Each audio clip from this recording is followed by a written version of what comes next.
Good morning student. हम लोगों ने फर्स्ट चैप्टर की एक वीडियो पहले ही पढ़ ली है, जिसमें हम लोगों ने भारत की स्थिति के बारे में थोड़ा सा पढ़ा था। अब हम पढ़ेंगे भारत के आकार के बारे में।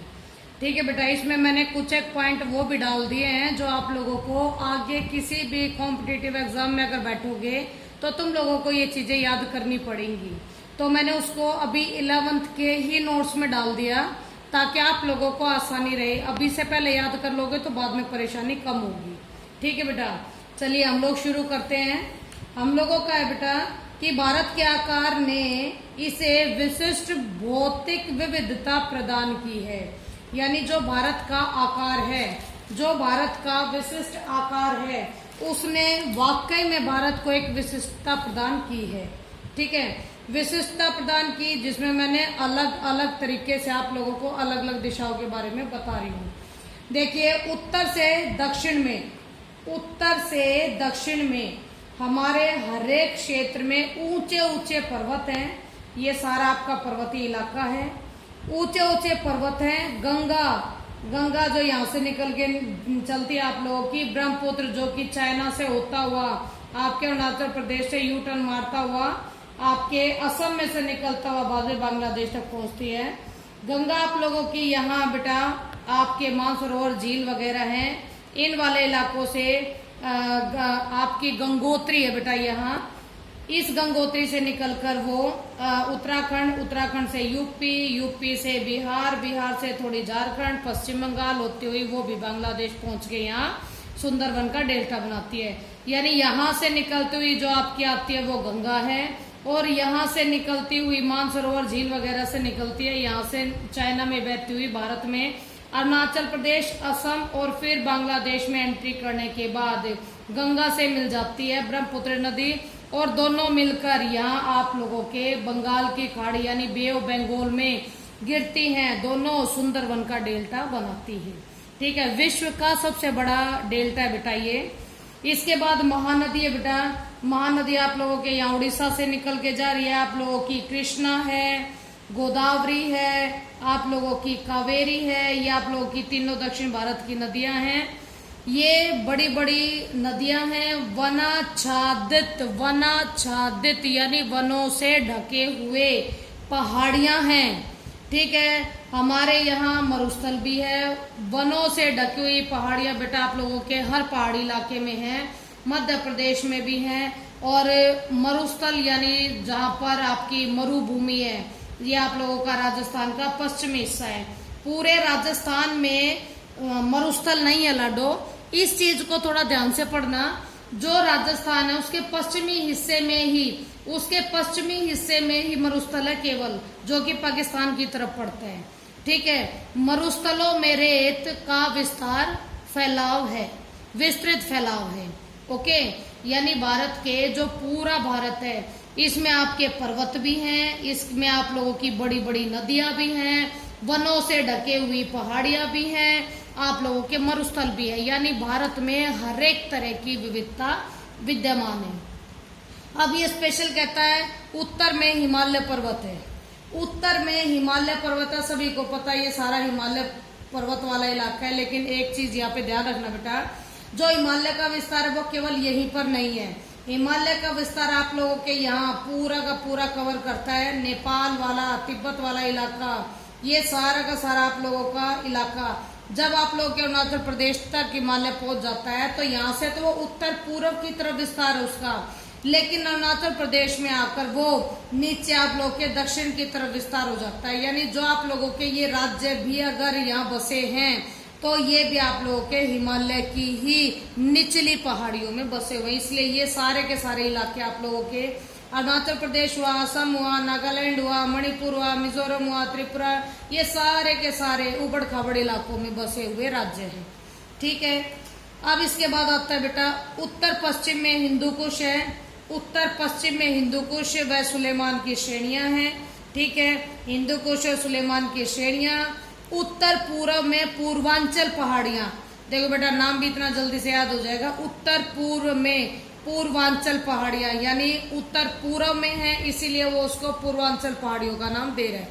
दक्षिण में विशाल हिंद महासागर है, ये आप लोगों का पूरा हिंद महासागर है। इन सभी विशेषताओं के कारण भारत एक वृहत यानी बहुत बड़ा भौगोलिक इकाई है, यानी इतने चीजों का विस्तार है इसमें, इसीलिए ये बहुत बड़ी भौगोलिक इकाई है भारत। इसलिए इसे भारतीय उपमहाद्वीप भी कहा जाता है। ये बेहद बड़ा है और अपने आप में विश्व का 7वां बड़ा देश है, इसीलिए इसको उपमहाद्वीप का नाम भी दिया जा रहा है।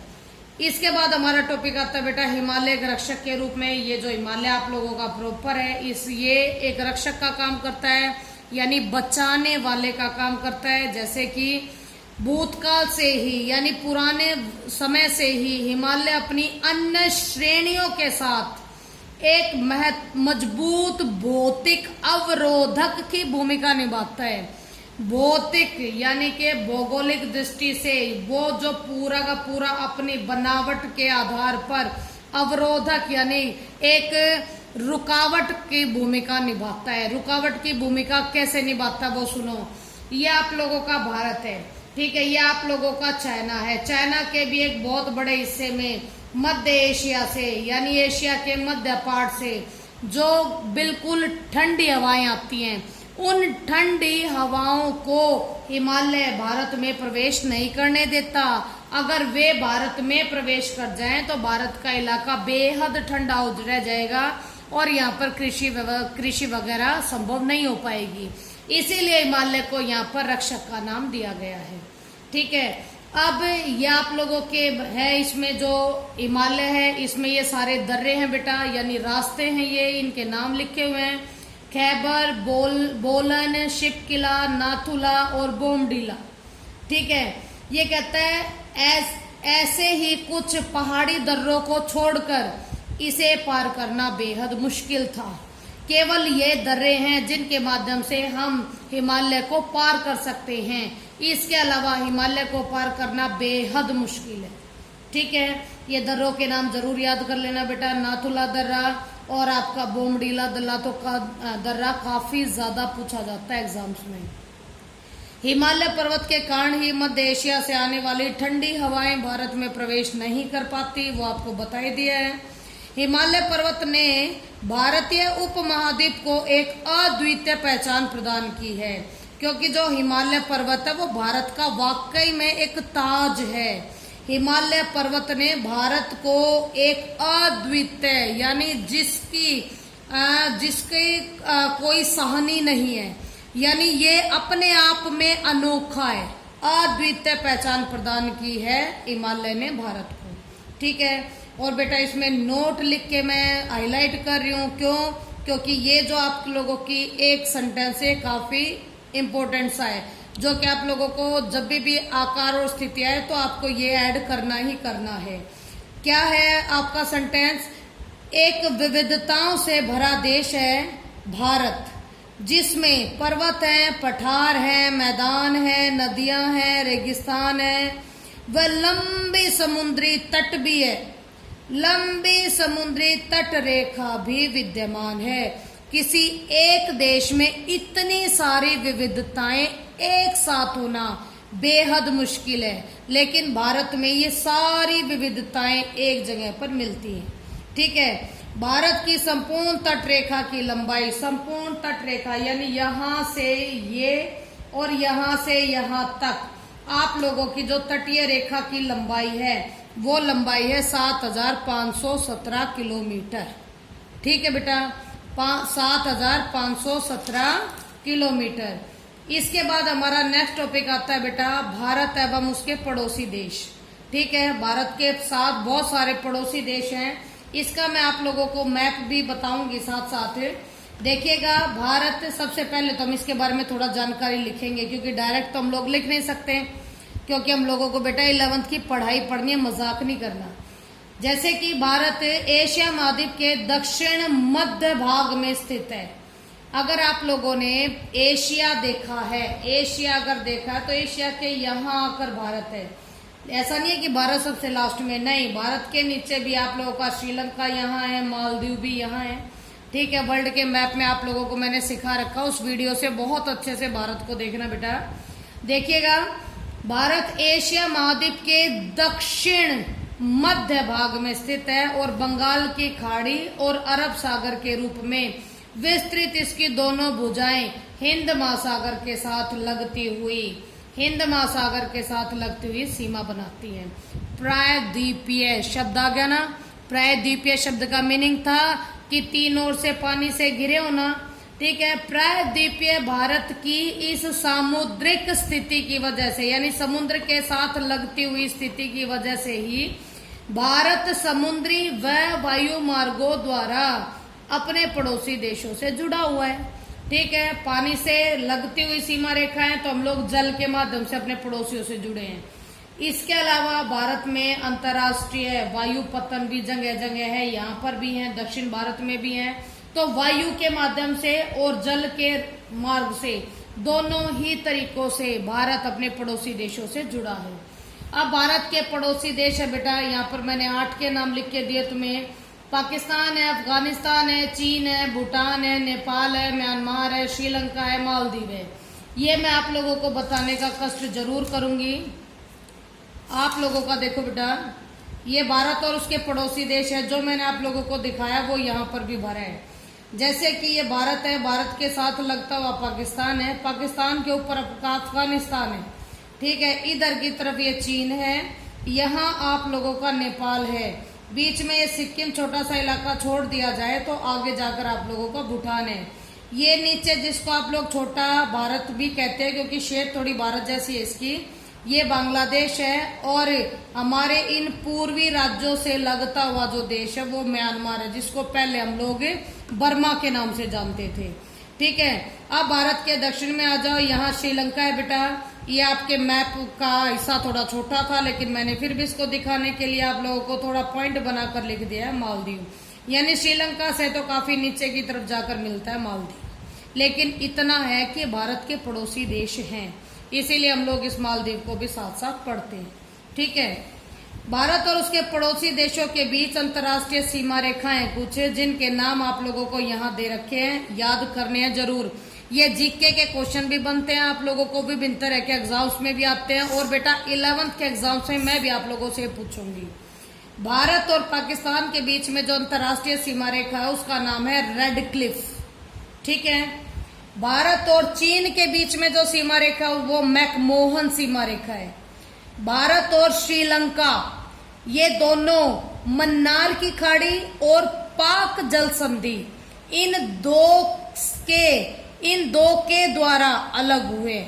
यानी दोनों के बीच में मन्नार की खाड़ी और पाक जल संधि दोनों ही जुड़े। ये दोनों हैं जो भारत को और श्रीलंका को आपस में अलग करने का काम करते हैं।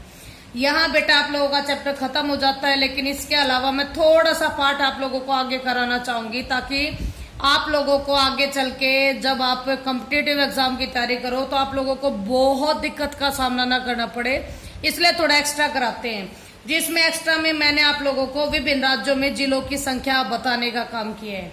जैसे बेटा यूपी आप लोगों का, उत्तर प्रदेश 75 जिले हैं, मध्य प्रदेश में 51 जिले हैं, बिहार में 38 जिले हैं, महाराष्ट्र में 36 हैं, राजस्थान में 33 हैं, आसाम में 33 हैं, गुजरात में भी 33 हैं, तमिलनाडु में 32 हैं, तेलंगाना में 31 हैं, ओडिशा में 30 हैं, कर्नाटक में भी 30 हैं, छत्तीसगढ़ में 27 हैं, झारखंड में 24 हैं, पश्चिम बंगाल में 23 हैं, पंजाब में 22 हैं, हरियाणा में भी 22 हैं और अरुणाचल प्रदेश में भी 22 हैं, मणिपुर में 16, केरल में 14, आंध्र प्रदेश में 13, उत्तराखंड में भी 13, हिमाचल प्रदेश में 12, नागालैंड में 11, मेघालय में 11, मिजोरम में 8, त्रिपुरा में भी 8, सिक्किम में 4 और गोवा में 2।